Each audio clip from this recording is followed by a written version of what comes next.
Hello, আমি মানা। আজ আমি তোমাদের শোলা কচুর একটা নতুন ধরনের সবজি করে দেখাবো।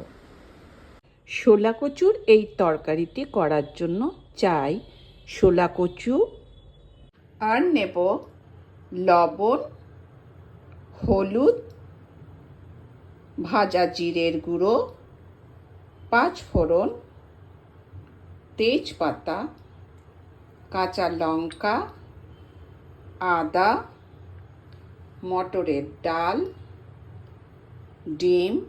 আমার 2 জনের সবজি, তাই একটি ডিম, 3 বা 4 জন হলে 2টো ডিম, আর নেব সর্ষের তেল।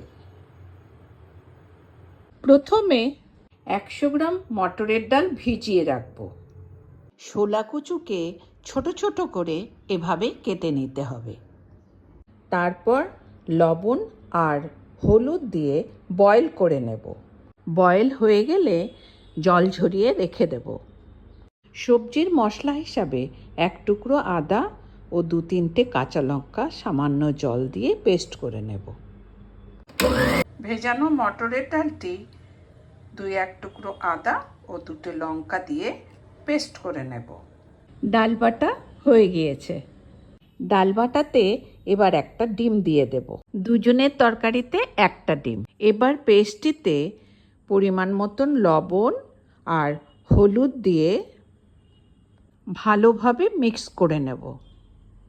এবার প্যানে 2-3 চামচ মতন তেল দিয়ে ডাল ও ডিম পেস্টটিকে ঢেলে দেব। তারপর পেস্টটিকে সিম আঁচ করে আস্তে আস্তে ভেজে নিতে হবে।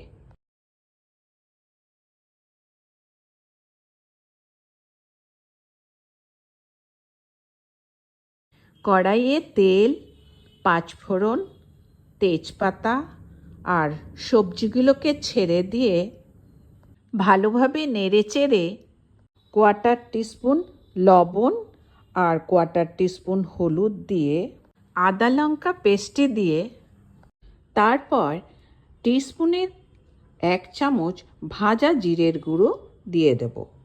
সবজির সাথে মশলাগুলোকে ভালোভাবে কষিয়ে নিয়ে 1 কাপ মতন গরম জল দিয়ে দেব।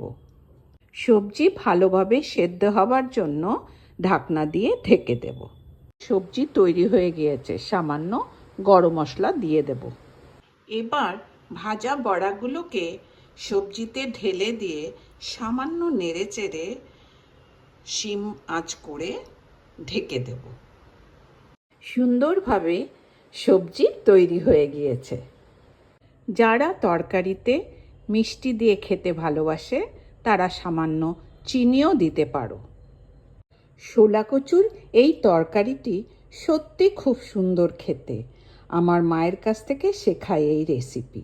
একদিন তোমরাও বানিয়ে আমাকে কমেন্ট করো কেমন লাগলো। লাইক, শেয়ার, সাবস্ক্রাইবের জন্য অগ্রিম ধন্যবাদ। ভালো থেকো তোমরা।